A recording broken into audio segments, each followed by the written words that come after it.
Jadi apa yang baik dari ISIS kita akui baik. Cita-cita mulianya menerapkan syariat Islam hal yang baik. Cita-cita mulianya untuk menegakkan khilafah Islamiyah hal yang baik. Cita-cita mulianya untuk melawan kezaliman Amerika Serikat dan sekutunya cita-cita yang baik. Saya tanya, hal-hal yang baik dukung tidak? Dukung tidak? Takbir!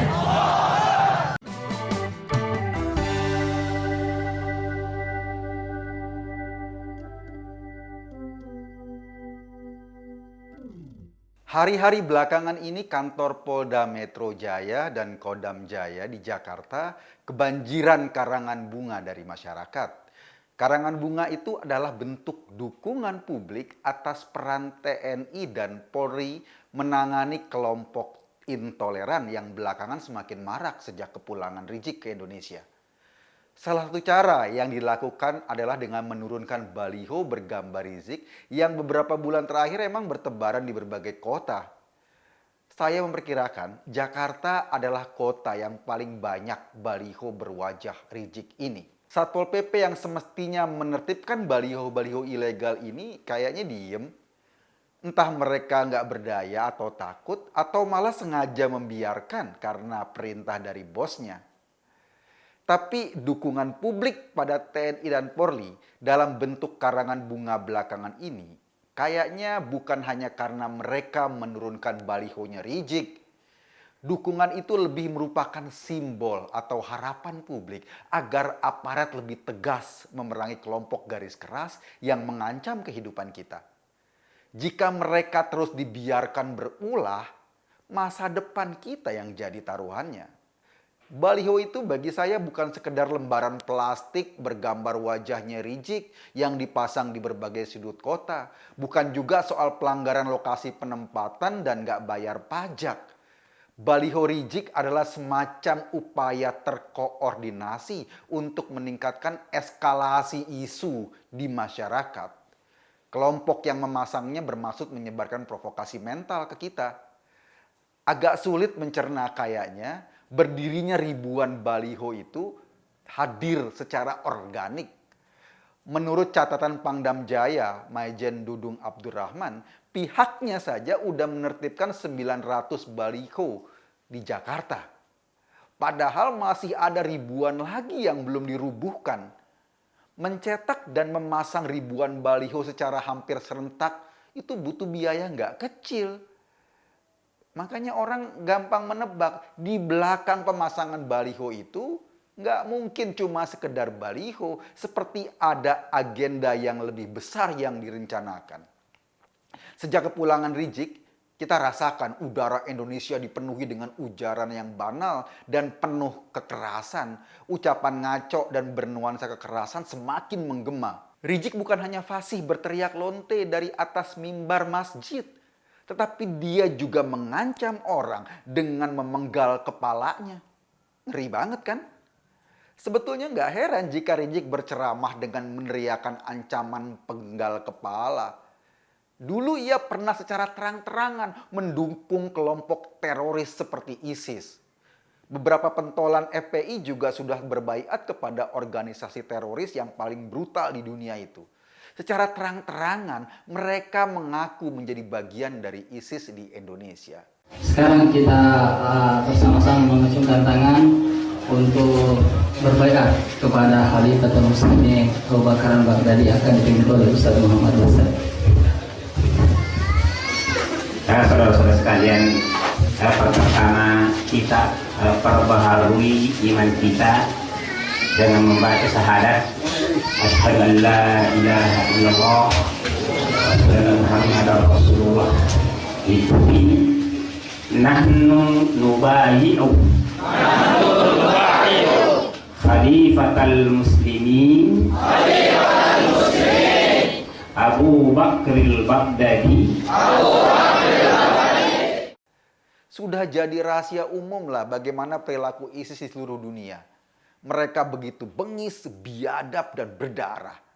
Entahlah apakah baiat itu sebagai bentuk pernyataan bahwa pentolan FPI yang berbaiat itu pada akhirnya ingin mengadopsi cara-cara ISIS dalam aktivitasnya di Indonesia. Kita tahu Dimanapun ISIS bercokol, selalu membawa kesengsaraan bagi banyak orang.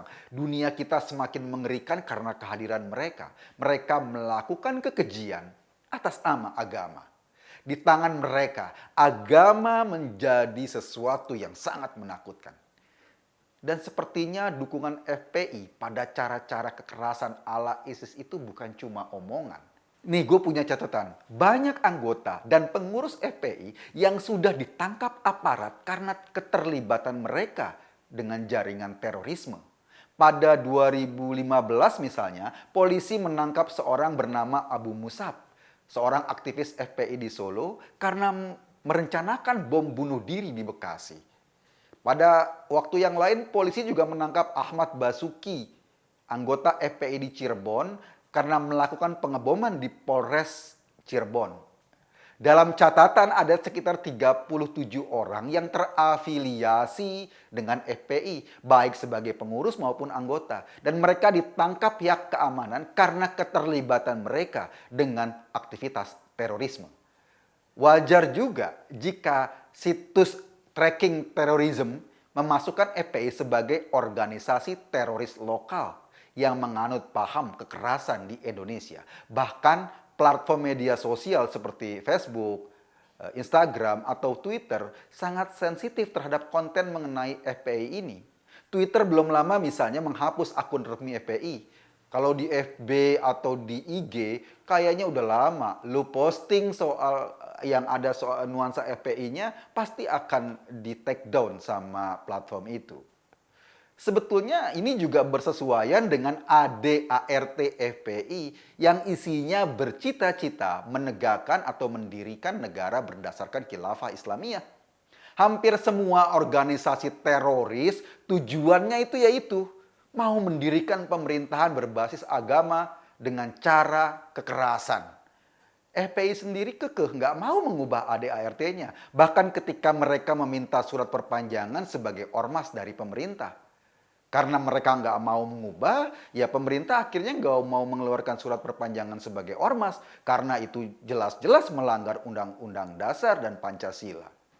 Artinya sampai di sini bisa dikatakan FPI adalah ormas yang tidak memiliki legalitas hukum di Indonesia.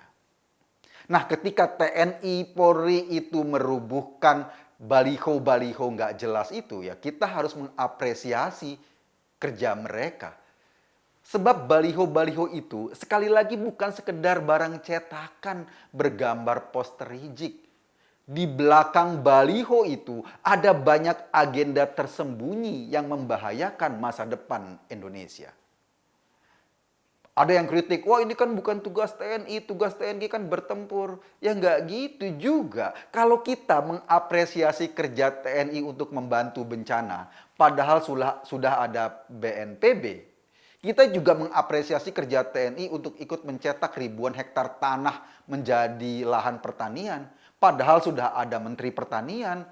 Kita juga mengapresiasi anggota TNI yang menjaga ketertiban agar masyarakat taat pada protokol kesehatan di kala COVID-19.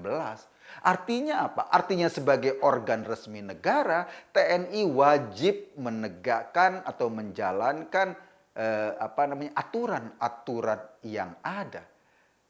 Mestinya kita juga nggak perlu khawatir ketika TNI ikut membantu menurunkan baliho-baliho provokatif yang tersebar itu. Sebab sekali lagi ini bukan cuma baliho.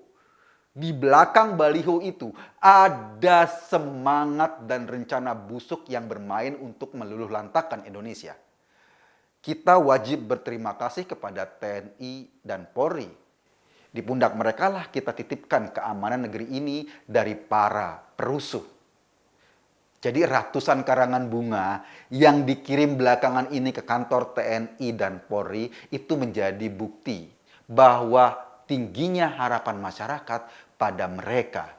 Tingginya harapan masyarakat pada Indonesia masa depan yang damai, yang adem, yang tenang. Itu yang saya baca dari ribuan karangan bunga yang dikirimkan masyarakat ke kantor TNI dan Polri. Saya cuma ngajak Anda berpikir. Kesimpulannya terserah Anda. Terima kasih.